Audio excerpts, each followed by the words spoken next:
We examine the fall of Constantinople in 1453. Emperor Bayezid let the European Crusaders know he was not to be trifled with. In 1396, at the Battle of Nicopolis, he ordered tens of thousands of Hungarian and French prisoners of war to be beheaded. Western Europe was in a panic that Bayezid and his Janissaries had breached the Eastern European buffer of safety.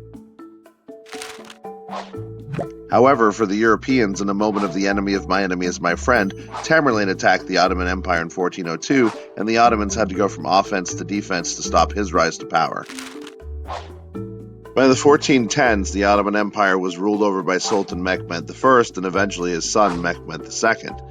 They made a bigger effort to be welcomed in the Balkans as liberators. For example, in the Balkans, they lightened up on the harsh European and Turkish feudal rules, as well as the overwhelming labor burden put on the peasants. They continued to demand the unconverted tax, but 1/5 of it could be recovered by offering up Christian sons every 5 years for Janissaries. These policies allowed them to stabilize the region and find themselves as masters of every piece of the old Eastern Roman Empire, except for the city of Constantinople, the last Roman stronghold and capital of the Eastern Orthodox Church. The city had been holding on by its fingernails since 1365, when it was cut off from all European land connections. The city and its population had been ravaged through centuries of crusade participation, Black Death, Mongol and Turkish attacks, and the Fourth Crusade in 1204, where Western knights sieged and sacked the city. The only means of survival Constantinople had left was its vast front harbor that was still accessible to Venetian traders, the same group who'd organized the 1204 attack in order to become the most powerful trading state in the Mediterranean. They stretched a massive chain across the Golden Horn to prevent sea attacks, heavily fortified the back walls, and waited. Mehmed II took power in 1451 and made taking the city once and for all his priority. Gunpowder and human error would change the fate of the city.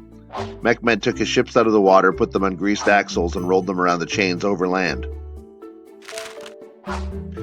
With his ships back in the water, having rolled around the chains, the citizens of Constantinople found themselves facing a barrage of massive cannon fire against their walls for over 2 months.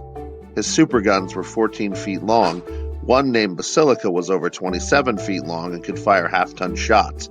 The Sultan's armies charged at the broken walls. One of the armies found a gate in the back of the city that someone had forgotten to lock, and the Janissaries rushed into the streets on May 29, 1453.